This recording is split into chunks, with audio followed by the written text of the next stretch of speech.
late 1938, as Europe teetered on the brink of war, Nazi Germany embarked on a bold and largely forgotten mission to the coldest and most remote part of the entire world, Antarctica. The Schwabenland Expedition, named after the ship that carried it, was organized by Hermann Göring, and it all had the goal of exploring the icy continent.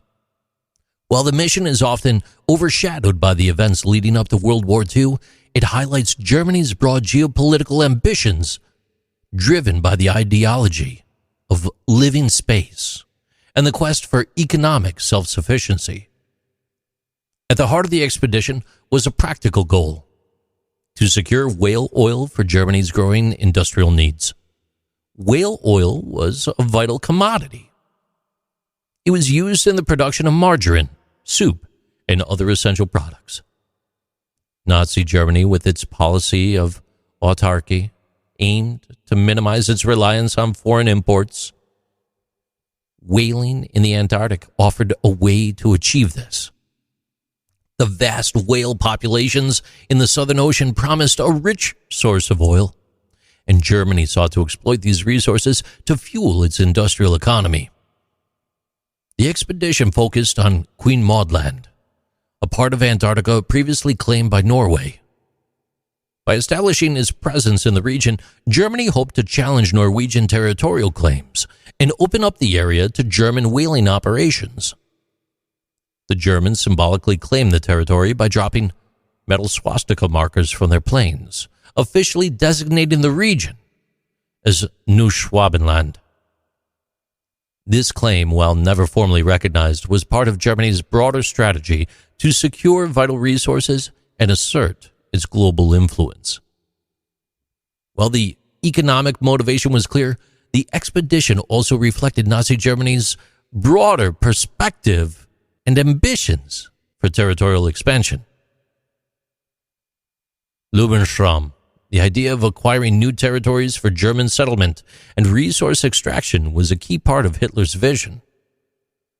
Although primarily focused on Eastern Europe, Antarctica represented an opportunity for Germany to stake a claim to new lands far beyond its traditional borders.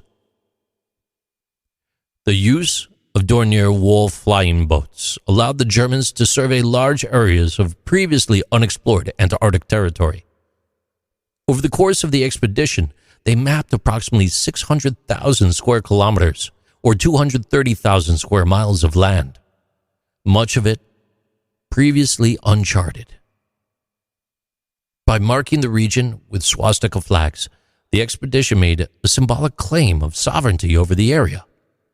Though no permanent bases were established, the idea of controlling remote regions like Antarctica for future strategic use was certainly in the minds of Nazi planners.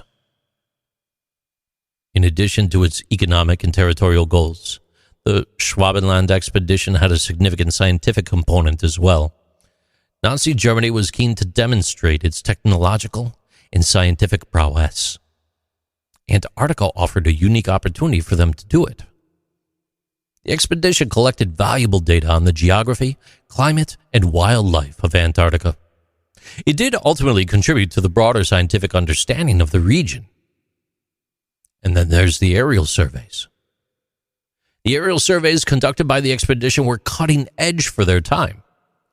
The photographs and maps produced during the missions helped advance knowledge of the Antarctic, providing a foundation for future explorations. The Germans used this data not only for potential whaling operations, but also to showcase their achievements to the world. It was part of the regime's broader effort to project an image of technological superiority. And while much of the expedition focused on resource extraction, the regime also had interest in the symbolism of scientific exploration. Antarctica, one of the last unexplored frontiers on Earth. It held prestige, and they wanted to assert their dominance in this arena. The expedition's success was heavily publicized in Germany, feeding into the narrative of a resurgent, technologically advanced nation. In the end, The Schwabenland Expedition was an ambitious venture that combined resource acquisition, territorial claims, and scientific exploration. It reflected Nazi Germany's broader geopolitical strategy of expansion and self-sufficiency, with the symbolic claim of serving to a testament to the grand vision of a greater Germany stretching far beyond Europe. While the outbreak of World War II in 1939 cut short any further Antarctic plans, the mission remains a fascinating example of how even remote regions like Antarctica were not beyond the reach of a regime's ambitions. And the expedition's legacy, however, was later overshadowed by post-war myths and conspiracy theories, many of which exaggerated Nazi intentions in Antarctica. It was all speculations that have clouded the true significance of the mission, which was driven by economic and territorial goals rather than any secretive military or occult agenda.